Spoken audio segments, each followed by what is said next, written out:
Bonjour à toutes et à tous, me voici à nouveau pour un nouvel épisode de notre série Un café au fitness passion.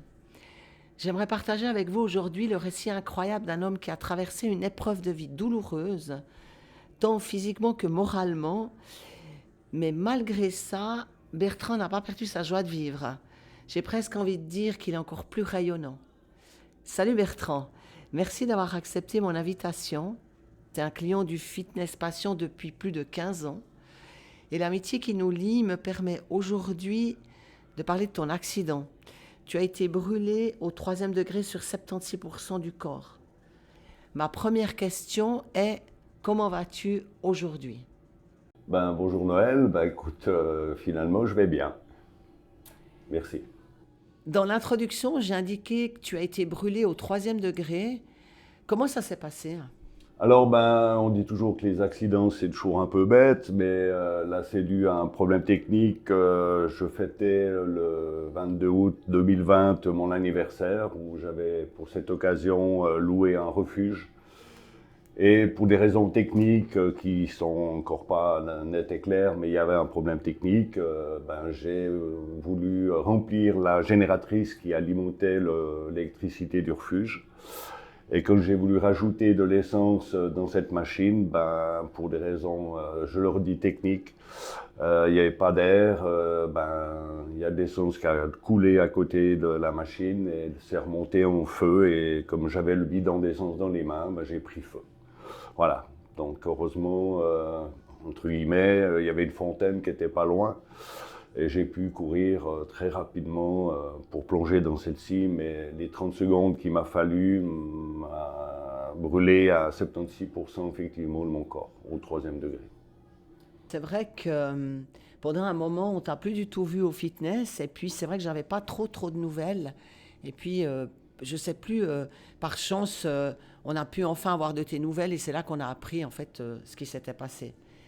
Comment, avec maintenant, ça fait combien de temps, t'as dit en 2000, Alors c'était le 22 août 2020, donc un peu plus de 3 ans. 3 ans maintenant.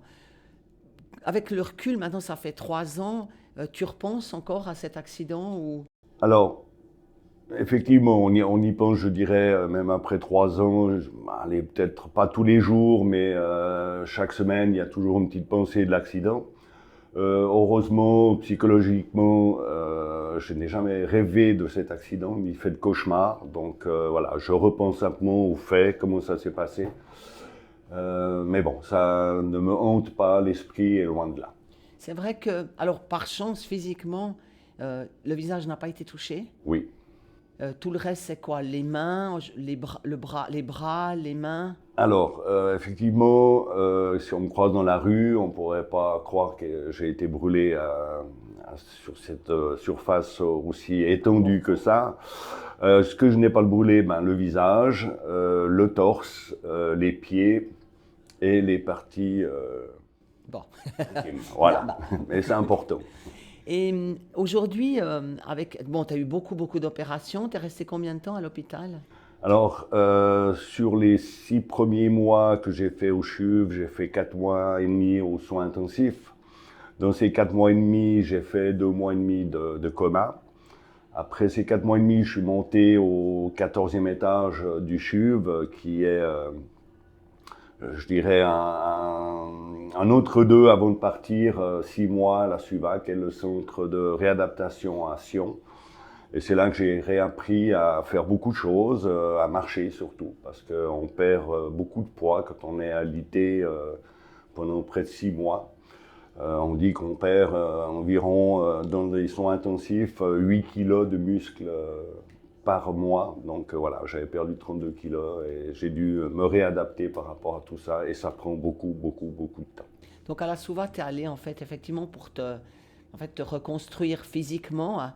Et puis, est-ce que vous aviez aussi, tu avais besoin de te reconstruire moralement?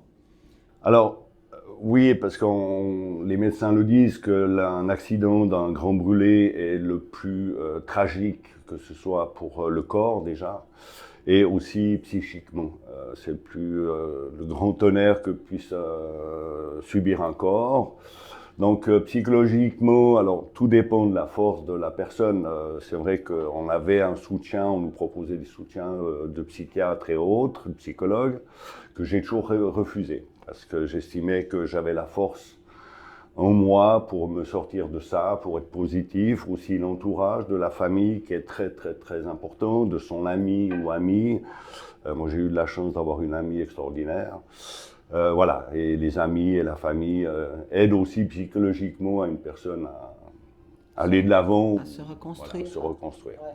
Mais c'est vrai que toute cette souffrance, est-ce que tu en tires une force aujourd'hui? Parce que c'est vrai que je t'ai toujours connu très, très gai, très, très empathique, tu es quelqu'un de vraiment très agréable et en fait ça t'a pas changé. Alors que certaines personnes traversent des épreuves de vie et ils changent beaucoup. Mais toi, tu n'as pas changé. Hein. Non, je pense que je dirais que ça l'a encore renforcé.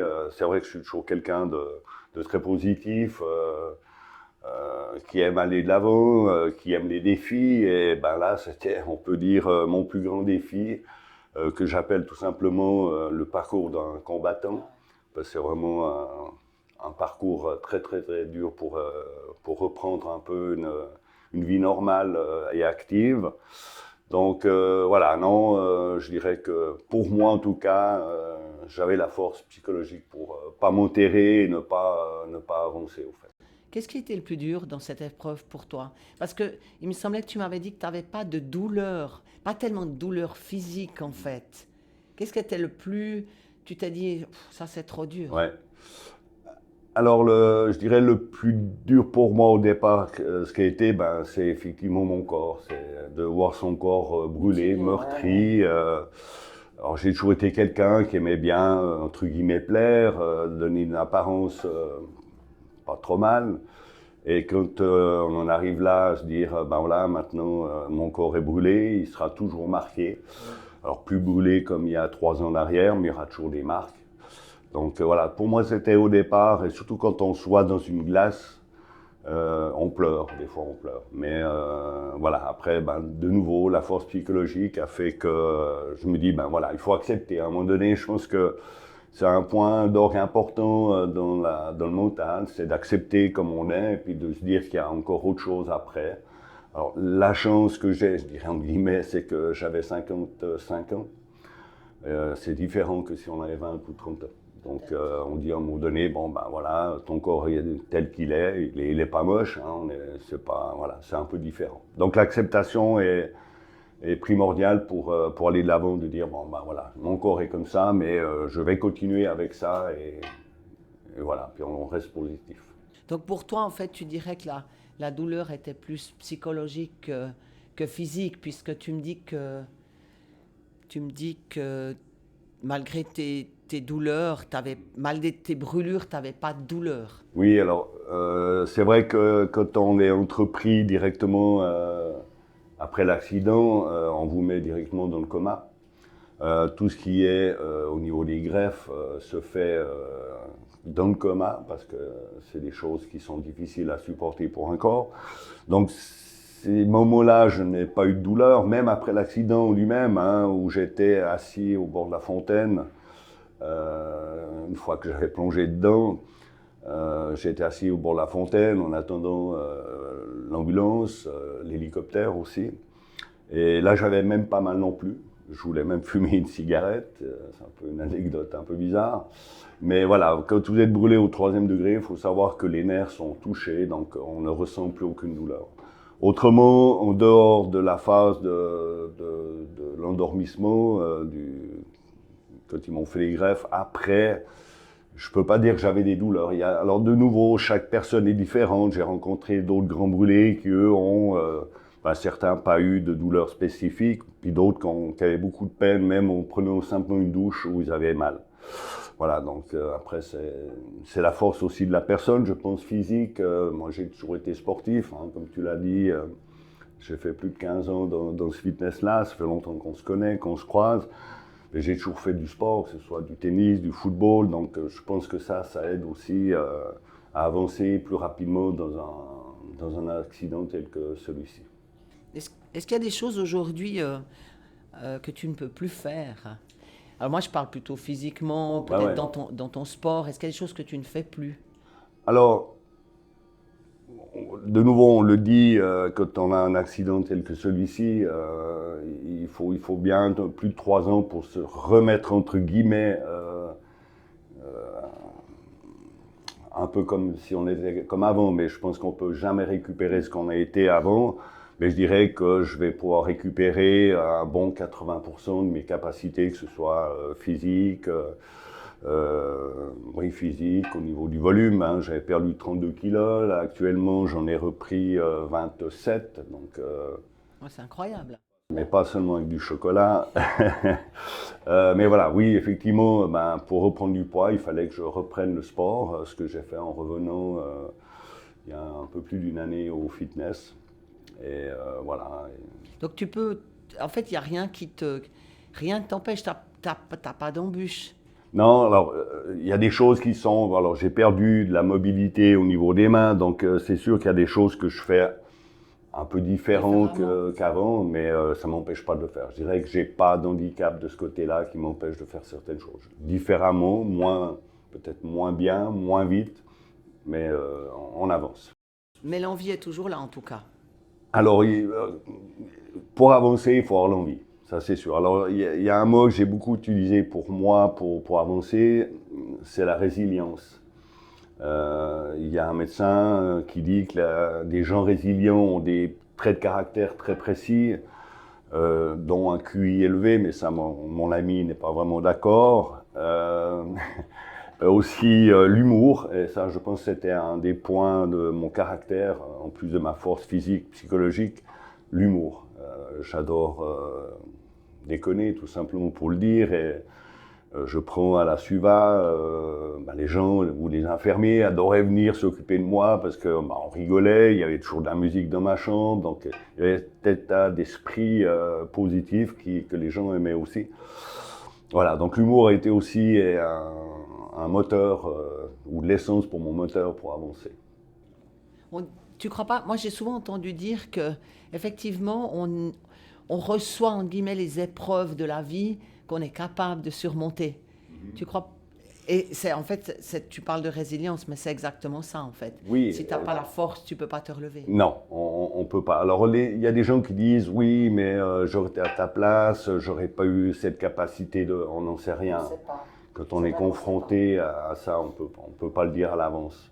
Moi, je me suis jamais posé la question si un jour il m'arrivait un accident, quel qu'il soit, était ma force, j'en sais rien. Moi, j'avais qu'un objectif, c'était de revenir dans une vie plus ou moins normale et puis aussi reprendre le travail. J'ai repris le travail il y a un peu plus d'une année.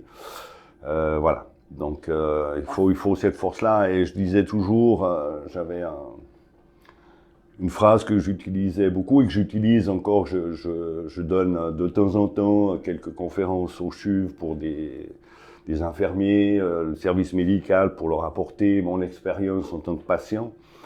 Et j'ai une phrase que je disais, il ne faut pas se plaindre de ce qu'on a eu, mais se réjouir de ce qui va vous arriver. Voilà, c'est aussi un petit life motif pour avancer, quoi. Voilà, ce qui est passé, et puis à l'avenir, il faut regarder devant et puis il faut se fixer des objectifs. Est-ce qu'il y a encore aujourd'hui, est-ce que tu as encore des progrès? Est-ce que tu fais encore des progrès? Il y a des choses qui vont encore évoluer ou tu penses que maintenant tu es arrivé à ton maximum? Alors là, donc ça fait effectivement 3 ans. Je pense que j'ai encore effectivement des progrès.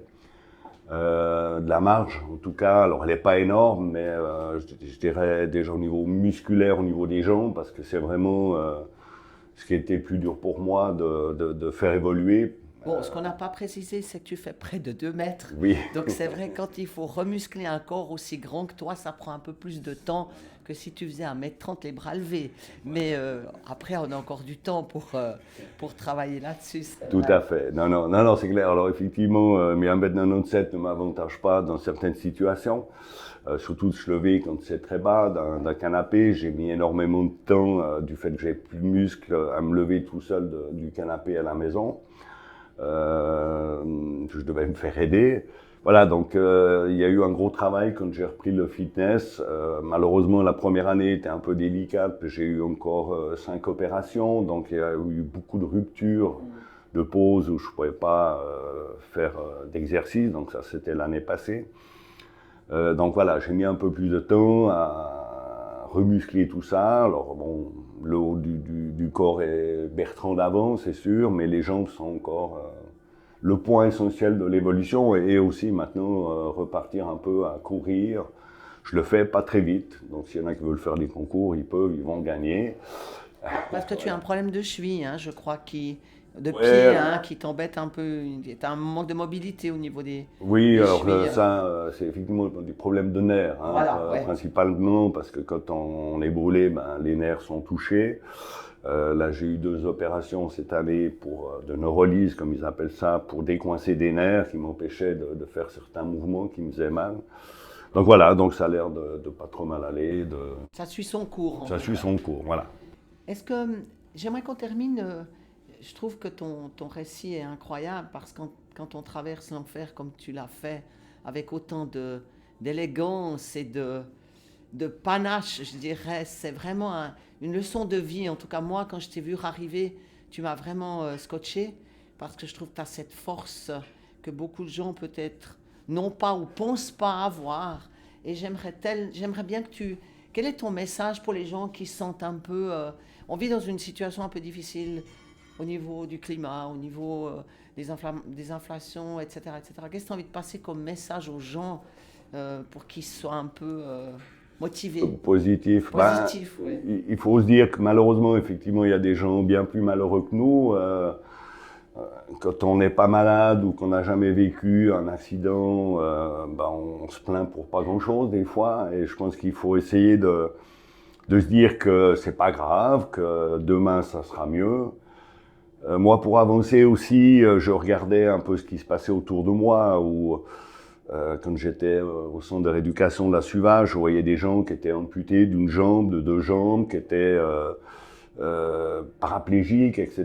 Et je me disais, mais toi Bertrand, ok, tu marches pas encore, tu as encore ça qui va pas, tu dois améliorer, mais tu pourras revenir un jour comme avant. Donc, bats-toi pour ça. Donc, maintenant, effectivement, il faut arrêter de se plaindre pour pas grand-chose. Voilà. Puis, il faut se dire que demain, ça sera mieux. Oui, le monde va mal.